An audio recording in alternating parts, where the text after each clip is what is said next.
गाजियाबाद में नगर निगम द्वारा house tax में डीएम सर्किल रेट से बढ़ोतरी करने के विरोध में आज रविवार को गांव रईसपुर स्थित राम वाटिका में पंचायत आयोजित की गई। जी हां, आज आयोजित की गई इस पंचायत को लेकर पूर्व पार्षद मनोज चौधरी ने बताया कि नगर निगम 1 अप्रैल से डीएम सर्किल रेट से हाउस टैक्स लगाने की तैयारी कर रहा है। ऐसा होने से हाउस टैक्स में 4 गुना बढ़ोतरी हो जाएगी। उन्होंने बताया कि सदन की पूर्व की बैठक में हर साल 5% टैक्स बढ़ाने का प्रस्ताव पास है और इसके बाद ही शहरवासियों पर डीएम सर्किल रेट से हाउस टैक्स लगाना न्यायोचित नहीं है। उन्होंने मांग उठाई है कि निगम को यह फैसला वापस लेना होगा।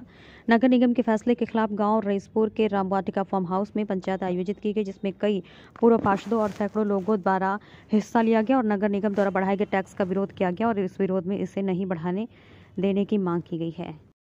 और जो जिस तरीके का प्रस्ताव ये सदन में लाना चाहिए है, इस सदन को ये सदन उसमें लाने रहे प्रस्ताव को सदन में, और ये बाहर से इसको लागू करना चाह रहे हैं, क्योंकि हमारा जो कार्यकाल था उसमें हमने कभी लागू नहीं होना। उसमें हमारी जो है सभी पार्षदों की सहमति रहती थी, मेयर साहब की सहमति थी, और हमारे पहले नगर आयुक्त साहब थे महेंद्र सिंह तंवर, तो उन्होंने भी हमारी सहमति में अपनी सहमति जाहिर की, तो ये लागू नहीं होता। अब ये तो एक मनमानी का टैक्स लगा रहे हैं। अब इसमें क्या है, आम जनता को इसकी जानकारी नहीं है। अब आम जनता को जानकारी है तो जन आंदोलन हो जाएगा ये, तो इसीलिए ये इसे गुपचुप तरीके से अपना लागू करना चाह रहे हैं। तो सरकार से क्या अनुरोध रहेगा? तो सरकार से क्या अनुरोध है? सरकार से ये कि आम जनता पे जिस तरीके का वोट डालना चाह रहे हैं ये गलत है, और ये आपको पता ही है कि सरकार किस तरीके की चल रही है।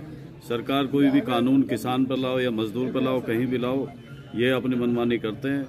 इनको किसी की जरूरत नहीं होती, जो इनको करना है वो करना है। तो हमारा तो प्रयास यही है कि ज़्यादा से ज़्यादा हम जन जन ये आवाज़ पहुँचाएं। ये हर घर की आवाज़ है और हर आदमी की आवाज़ है। कोरोना महामारी से अभी जनता उभरी भी नहीं है। पहले भी हमने डीएम सर्किल रेट से इसे खारिज कर दिया, तो अभी हमारा नीतिगत फैसले सदन लेता और शासन सिर्फ हमें गाइडलाइन भेज देगा। शासन देश डायरेक्ट अगर भेज देगा तो सारे प्रस्ताव हमसे क्यों पास करवावे सदन से? लगा दो किसी के हमारा अधिकार क्षेत्र में शासन भी हस्तक्षेप नहीं कर सकता। अगर ऐसा नहीं है तो जब हमारा सदन भंग हो जाए, अधिकारियों की पावर क्यों सीज हो जाए? सारी सीज हो जाए, ये कर लो। सिर्फ वही तो पावर इन्हें मिले हैं कि जो रोजमर्रा की चीज है। तो निगम ने अभी तक कोई संज्ञान लिया है? निगम ले रहा है। 15 तारीख में मीटिंग है। हमें महापौर जी से आशा है कि इसे रुकवाएंगी वे, और हमारा मानना है कि महापौर जी और जो 100 पार्षद जीत कर आए हैं वे अपनी पब्लिक की रक्षा करें और उसका विरोध करें और शासन को विरोध से अवगत करा दें। बिना सदन के पास करे बिना यह हाउस टैक्स नहीं लग सकता। अब जिम्मेदारी माननीय पार्षद महापौर जो 3 लाख से जनता ने जिताई है उनकी है कि उसे सदन में ये इस प्रस्ताव को खारिज करें, जबकि हमने करा है। वर्तमान मेयर या पार्षदों को क्या दिक्कत है? हमारा सदन कर चुका है, पूर्व पार्षद हम सारे खारिज नहीं करा है प्रस्ताव। 608 जब महेंद्र सिंह तंवर यही शासन देश का हमें वो दे रहे थे, ये तो नगर आयुक्त सिर्फ गुमराह कर रहे हैं कि शासन देश आ गया और अब हमें सदन में भी इसे लाने की जरूरत ना है। तो हिम्मत है तो नगर आयुक्त इसे लागू करके दिखावे। फिर सदन चुना हुआ किस लिए है? तो कोई शासन आदेश अभी तक आपके सामने जैसे हमारे आगे नहीं आया, जैसे बता रहे हैं शासन देश बिना सदन के पास करा बिना वो लागू नहीं होगा। सदन से प्रस्ताव पास करवाना अनिवार्य है। जो रेट बढ़ाए जा रहे हैं हाउस टैक्स पे, इस पर क्या कहना है आपका? नगर निगम इस समय जो बढ़े हुए हाउस टैक्स को जिला अधिकारी सर्किल रेट पे लेना चाह रहा है, ये सरासर गाजियाबाद शहर के नगर निगम के 100 वार्डों की जनता के साथ अन्याय है।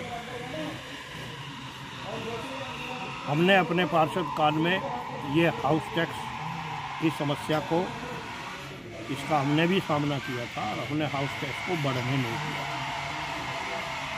उस समय भी सर्किल रेट पर हाउस टैक्स लगाए जाने की बात थी। हमारे द्वारा जब भी ये सवाल किया गया था कि शासन का आदेश कहाँ है, आप शासनादेश को पटल पर रखें। आज तक स्थानीय प्रशासन, नगर निगम प्रशासन, जिला प्रशासन उपरोक्त शासनादेश को नगर निगम के पटल पर रख नहीं पाते। तो आप कहना चाहते हैं शासन का कोई आदेश निर्देश नहीं प्राप्त हुआ अभी तक? बिल्कुल कोई शासनादेश नहीं है। यदि शासनादेश है तो उसको नगर निगम के पटल पर रखें। समाचार पत्रों में विज्ञापन के माध्यम से समाचार के माध्यम से, प्रेस विज्ञप्तियों के माध्यम से इस शहर की जनता को भी संज्ञान में आना चाहिए कि हाउस टैक्स जिलाधिकारी सर्किल रेट पे लिया जाए। हिमांशु जी, ये हमेशा देखते आए हैं कि सदन में पहले प्रस्ताव रखे जाते हैं इस तरह की, क्या रखे गए हैं? प्रस्ताव तो आते हैं, लेकिन ऐसे प्रस्तावों के जवाब देने के लिए नगर निगम एक्ट की जानकारी होनी अति आवश्यक है। नगर निगम एक्ट की जानकारी वही पार्षद रख सकता है जो नगर निगम एक्ट को पढ़ेगा। जी, आपका क्या कहना है इस बारे में हाउस टैक्स की? ये बिल्कुल गलत हो रहा है। हमारे मनोज चौधरी साहब ने जो ये कदम उठाया है शहर की जनता को जगाने का, ये है बहुत ज़रूरी है। ये हठधर्मी है नगर निगम की कि शहर पे हमारे जो टैक्स दे रहे हैं और इतना बड़ा बोझ डाल रहे हैं, ये हम लोग नहीं होने देंगे। हमें इसके लिए कुछ भी करना पड़ेगा। हम रोड पे आएंगे और अपने क्षेत्र के, अपनी जनता के साथ रहेंगे।